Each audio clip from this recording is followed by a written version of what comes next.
Bienvenue à chacune, bienvenue à chacun. Quelle joie de pouvoir vous retrouver dans cette nouvelle rencontre de sophisme et phénoménologie. Merci de tout cœur pour votre présence.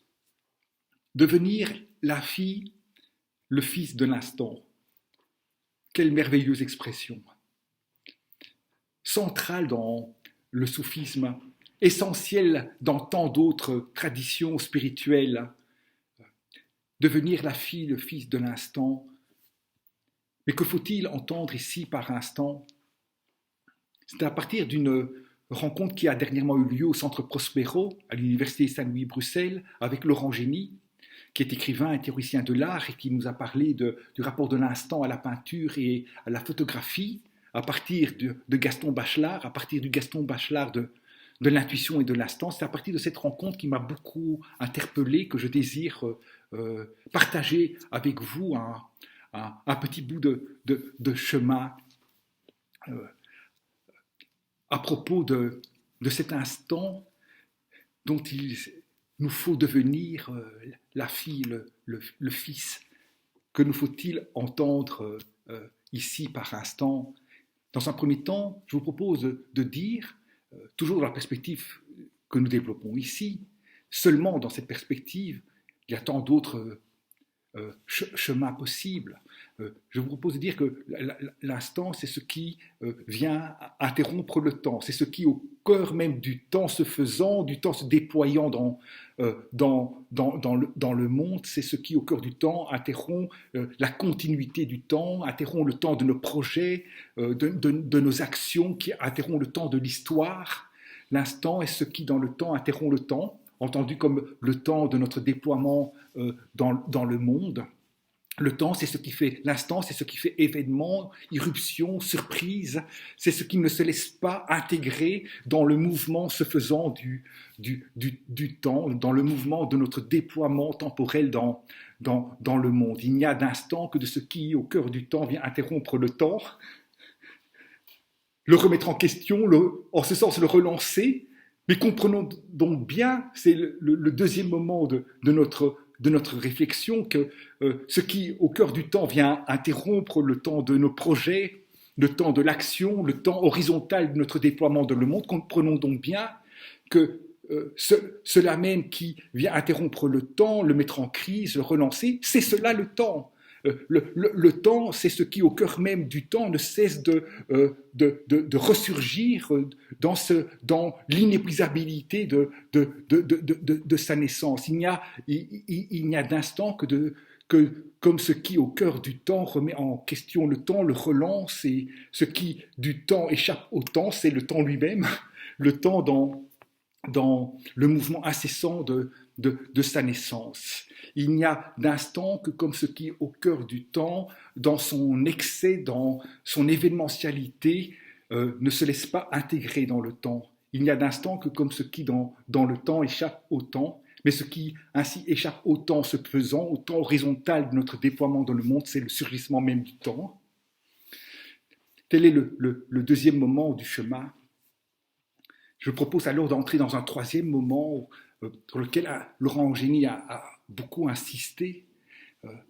C'est qu'il n'y a d'instant que dans l'accueil de l'instant, que dans un éveil, une endurance. Et c'est en ce sens que l'on peut parler d'une durée de l'instant. Je suis en train de lire tel roman. Il s'inscrit dans le cours de mon existence, je le lis pour telle ou telle raison, je suis en train d'entrer dans l'imaginaire de l'auteur, dans la vie du texte, et puis tout à coup, je suis pris, quelque chose surgit, quelque chose se déploie, excessif, qui m'interpelle, qui m'appelle, et qui vient interrompre, excéder le cours même de ma lecture, en tout cas la place que cette lecture avait dans le temps continu de mon déploiement dans le monde. Quelque chose surgit, inappropriable, qui me tient, qui m'appelle, et on peut dire en ce sens que cette lecture devient un instant, l'instant de cette lecture. Et elle ne peut devenir un instant, un moment au sens le plus fort du terme, qu'en échappant pour une part, mais pour cette part absolument au cours du temps, qu'en me demandant de l'endurer, de l'accueillir. L'instant surgit de lui-même, mais il ne peut surgir de lui-même qu'en étant accueilli, enduré. Je suis plus ou moins disposé au surgissement de l'instant, et l'instant, au sens le plus fort du terme, ne peut surgir qu'en suscitant, en nourrissant cette attention si particulière à lui-même, qu'en suscitant le désir, le pouvoir même de l'accueillir. Comme si, au cœur même de mon existence se déployant, au cœur même de cette situation, il n'y avait pas seulement les différents projets en train de se déployer, il n'y avait pas seulement le passé et l'avenir, mais cette durée du temps au sein de laquelle ce qui échappe au temps est très mystérieusement accueilli. L'instant est accueilli dans l'endurance de l'instant. Il est accueilli dans le temps comme ce qui en même temps échappe au temps. Et je propose de dire, donc, en avançant encore un peu dans le chemin, que cette endurance dans le temps de ce qui en même temps échappe au temps, c'est l'éveil. C'est l'attention, c'est ce pouvoir qui n'est pas en notre pouvoir de nous donner à nous-mêmes, c'est ce pouvoir toujours encore confié, surgissant en nous, c'est ce pouvoir d'endurer l'impossible, d'endurer l'inintégrable, de laisser résonner en nous, dans le temps même de notre existence, ce qui en même temps échappe au temps. Et ce qui échappe au temps, c'est le surgissement même du temps. En ce sens, on pourrait dire que la soufie, le soufi est la fille et le fils du temps incessamment naissant, comme si cette situation ne pouvait devenir événement, comme si cette situation ne pouvait devenir un moment, un instant, que dans l'accueil de ce qui en elle est inépuisable, inintégrable, et suscite en ce sens l'histoire, suscite l'aventure de la vie, suscite ton chemin, mon chemin d'existence. La soufie, elle est fille, le fils de l'instant.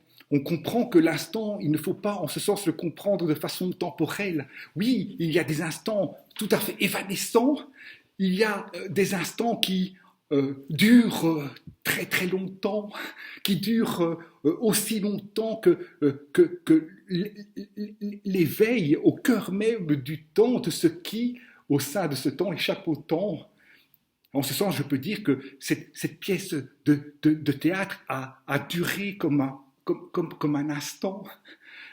L'instant, en ce sens, est habité par une modalité à la fois d'évanescence. Il surgit en étant aussitôt autre, imprenable, il échappe. Et en même temps, dans son évanescence même, il est accueilli sous la modalité d'une éternité, d'une inépuisabilité. Quand la situation devient événement, elle est éprouvée à la fois comme l'évanescence même et en même temps comme ce qui échappe au temps de la déperdition, comme irruption de l'éternité, surgissement de l'inépuisable, ici et maintenant, dans ton regard, dans cette action, dans cette situation, dans cette peinture, dans ce roman, dans cette prière. Je suis en train de prier, cette prière se déploie, elle prend place dans le cours de mon existence, et il s'agit en même temps, dans cette prière se déployant, d'accueillir ce qui en elle échappe au cours horizontal de mon existence, et irruption, accueillir ce qui dans le temps même de cette action échappe au temps, ne refuse en son excès même de prendre place dans le cours du temps, et ce qui ainsi refuse de prendre place dans le cours du temps, c'est le temps lui-même, c'est-à-dire l'accueil ici et maintenant dans ces gestes en train de se réaliser de l'inépuisable. L'instant, lorsqu'il s'agit de devenir la fille, le fils de l'instant ne se mesure pas temporellement.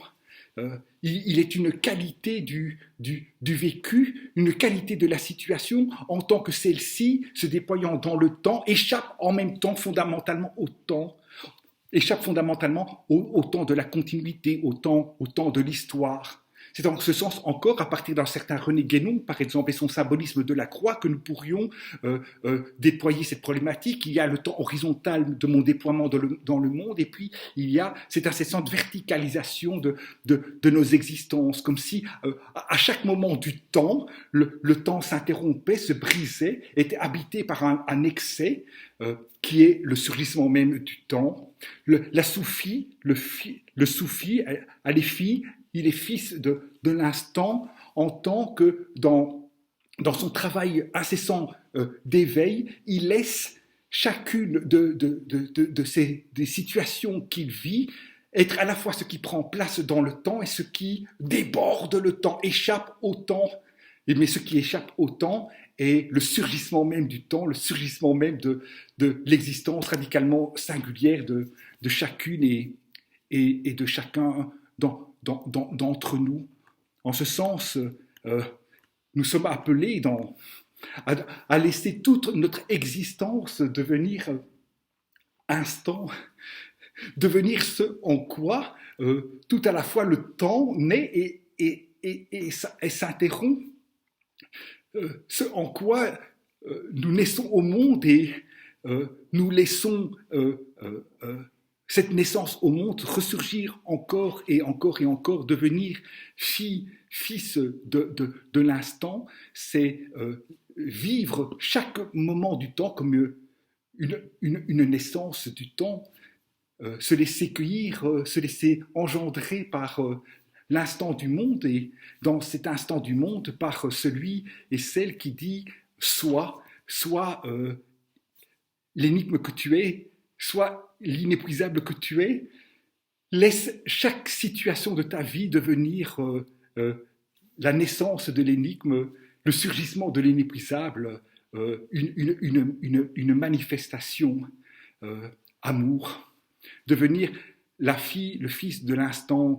L'instant, ce n'est pas ce qui un peu dure ou ce qui très longtemps dure, l'instant, c'est la naissance du temps, et la naissance du temps, c'est l'irruption de l'éternité, de l'inépuisable au cœur de chacune de nos situations.